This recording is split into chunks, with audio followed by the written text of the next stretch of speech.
Welcome to No Facts Needed, and today we're going to be talking about the Carolina Panthers and why they're going to get smacked this season, straight up. It's smacked up, down, around.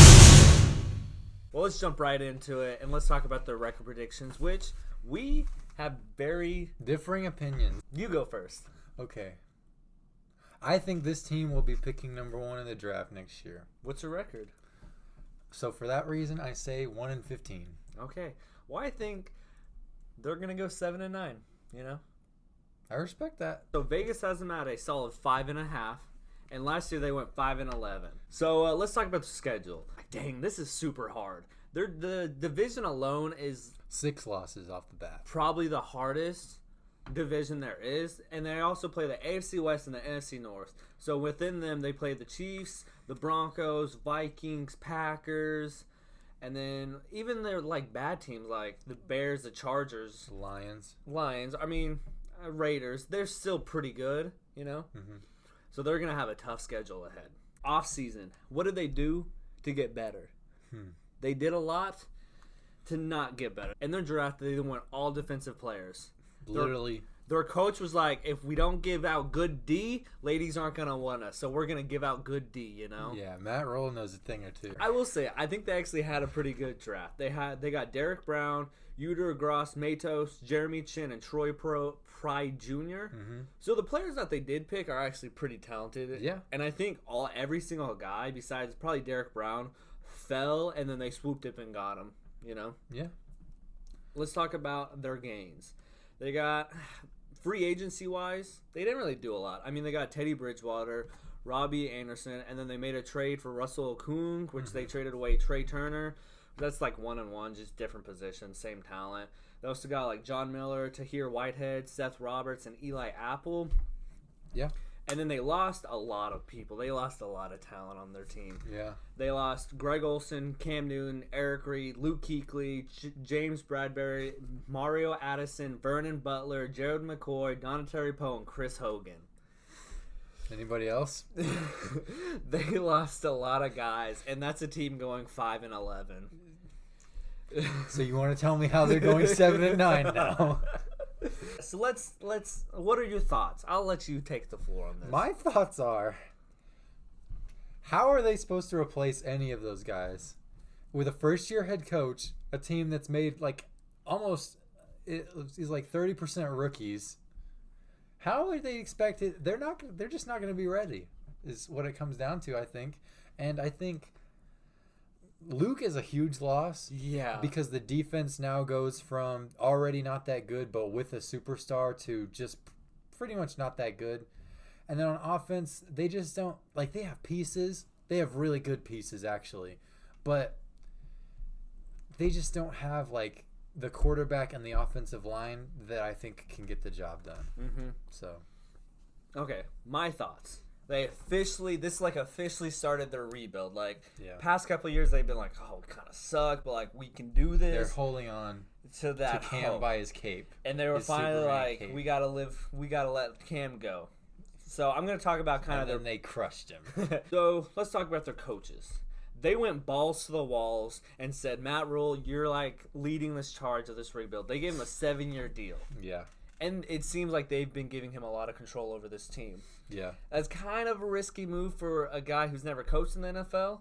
But I will say, I actually really like the hire because when he went to Baylor and Temple, he turned those teams around real quick. It was over 3 and 4 years that they went from 2 wins to 11 wins. Yeah. It was kind of insane how fast it was.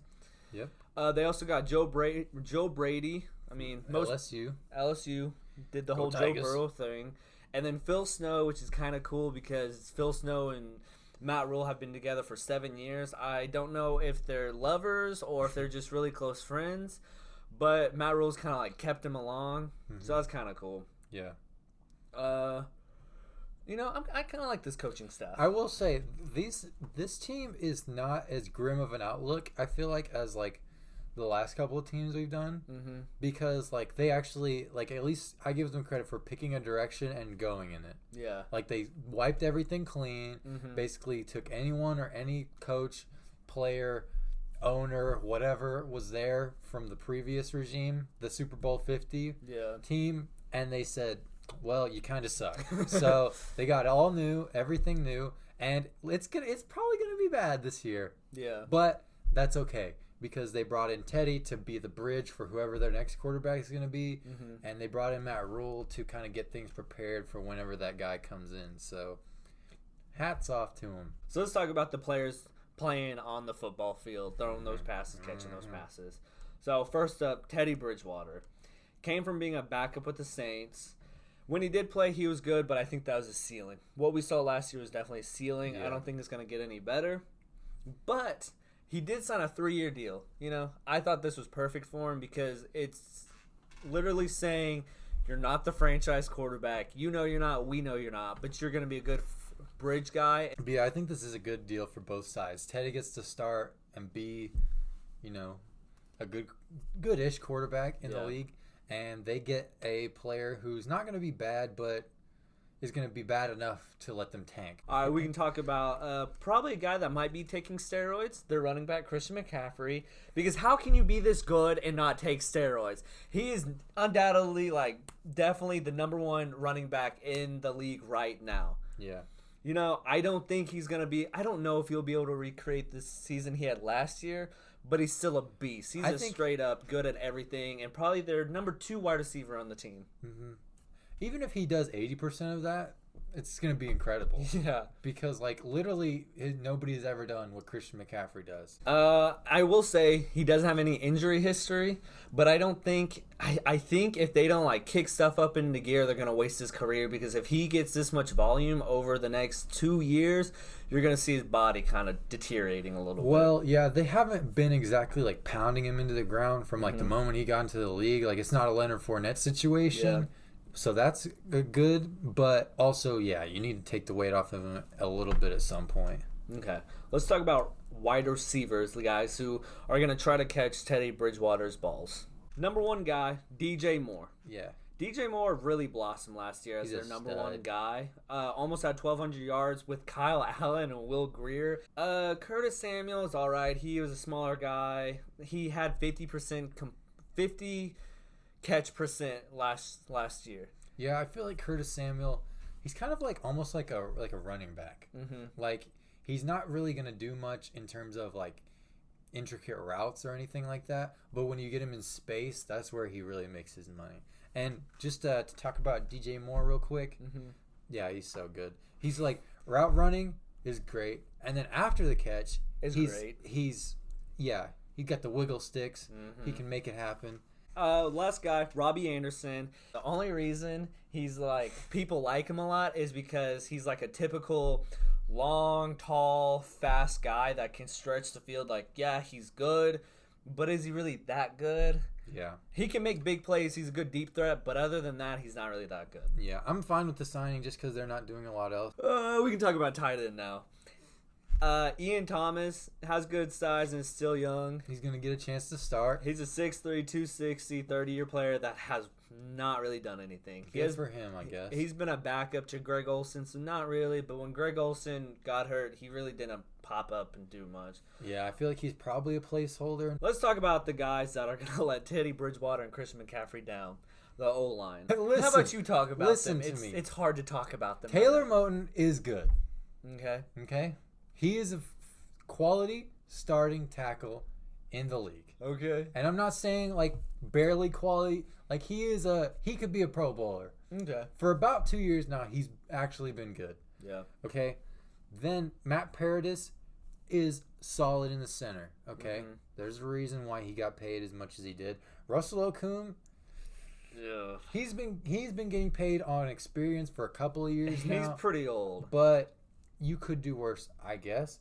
The question mark for me is who's going to play guard? Because, they traded Trey Turner. Yeah. Is it going to be Greg Little, who was a tackle out of Ole Miss?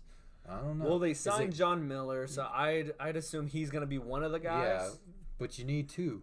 Spoiler alert. Well, you can have a hole in your team, and they got a couple there. This team, this O-line, yeah, they have some, quality players, but they're still bad. Honestly, yes, they do have quality people, but their holes outweigh their quality by like it's insane. They gave up the most sacks last year with I think 58, tied with Miami, and they didn't really do a lot to help them. Yeah, I will say they have, like I said, they have 2 players who I think are actually like good starters, and then they have 3 spots that are like absolute holes. Let's talk about some defense. Matt Rule's real calling to life.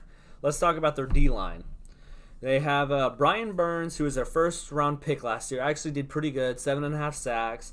Stephen Weatherly just got signed. Brought him over from Minnesota. Not great, 3 sacks last year. And then they got Yetur Gross-Matos, second-round pick this year. Has some talent. Hopefully he'll be starting by the end of the year. Make some stuff happen. And then their D tackles are pretty good. They got Kawan Short. Actually good. Getting older, can still rush a passer. Not as well as he used to, but... And then they got Derek Brown, who was a 7th pick in this draft. And he, as a defensive tackle, has a rare ability to get to the quarterback, He's actually a defensive tackle that isn't just a run stuffer. He can actually go get sacks. Yeah. He's like a DN that plays D tackle. But he's also like dominant in the run. Yeah. Like, he moves people. Yeah. So that should be a strength for them. I like that. Like I said, good direction they're going in there. Well, let's talk about their linebackers. So they got Shaq Thompson, who's pretty good, and then everybody else is just kind of sad. Yeah. They just signed Tahir Whitehead. He's 30 years old. Yeah. And I feel like he's always kind of just been okay. And he's like a heat-seeking missile. Like, he'll put his head down and just freaking boom you a couple times. He's 30 years old, so he's fallen off a little bit. And then they also have Jermaine Carter, who is definitely a hole in this defense. Yeah. Doesn't have a lot of experience, even though he's 25. Hasn't really played a lot. Yeah, it might be Christian Miller or Andre Smith, honestly. Yeah. But, we'll see. Or they just don't have that linebacker they could play with 10. I mean, teams run nickel like 60% of the time anyway. Who really needs a third? Exactly. So, I mean, their linebackers are all right, Not really. They're pretty bad besides Shaq Thompson. Let's just be honest. Could be worse. Definitely could be better. Yeah. Anything else you want to say about them? No. Okay. Let's talk about their DBs. Their defensive backs, their secondary is definitely hurting for sure.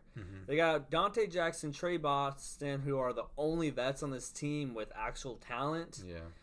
And Dante Jackson and Trey Boston are still all right. I mean, they're starters for sure, but they're not. You definitely want other people. I like Dante Jackson. He is like the fastest guy on the field at all times. Yeah, he's a solid number 2. As a number 1, though, kind of yikes. I think at the end of the year, for sure, Jeremy Chin and Troy Pride are definitely going to step up and be starters. So, where are they at right now as a team?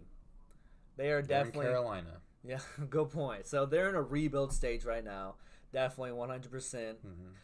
But I will say, even though this might be a hard season to watch, they're doing the rebuild the right way. Like I said, yeah. Yeah, I mean, I'm happy with what they're doing, I give them credit. The only thing that sucks about this rebuild is that they haven't started to improve the O-line. And I would say they could make the playoffs if Breeze and Brady both get corona and die. Because they're getting old. What about Matt Ryan? Does he? Well, I was going to say, and then Matt Ryan just has to fall off the face of the earth. So unless those 3 things happen, they're not going to make the playoffs just because the division's so hard. But, I mean, their rebuild is they're doing good right now. Yeah. So how do you feel about them going 7-9 then? What do you mean? You still think that's going to happen? I think so.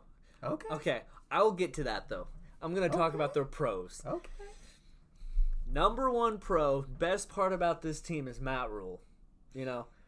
It's a boom or bust right now. Because the way he's been able to rebuild teams like Temple and Baylor, which was college and is different, was so fast that last year they went 5-11, and maybe they can get 2 more wins. Like, he can squeak out 2 more wins. And like I said before, the people that they lost were either hurt or not as good. Like, Greg Olsen was older, so, but I think Matt Rule really gives them a chance to be competitive just because he might be able to outcoach some teams. I think you should talk about the cons because you're a hater right now. Oh, I still like this team. I'm trying to tell you. Yeah. But, I just don't think they're going to win very much. Yeah. I don't think they have the firepower or the ability to stop anyone. So that combined with their freaking schedule that is just like doesn't let them even come up for air. Yeah. Yeah, I think it's going to be rough. All right. Well, this has been No Facts Needed. Thanks for watching. Like, comment, subscribe. Follow us on Facebook, Twitter, Instagram. Yeah. Tell us your record predictions and what you actually think about the Panthers. Thanks for watching and see you guys next time.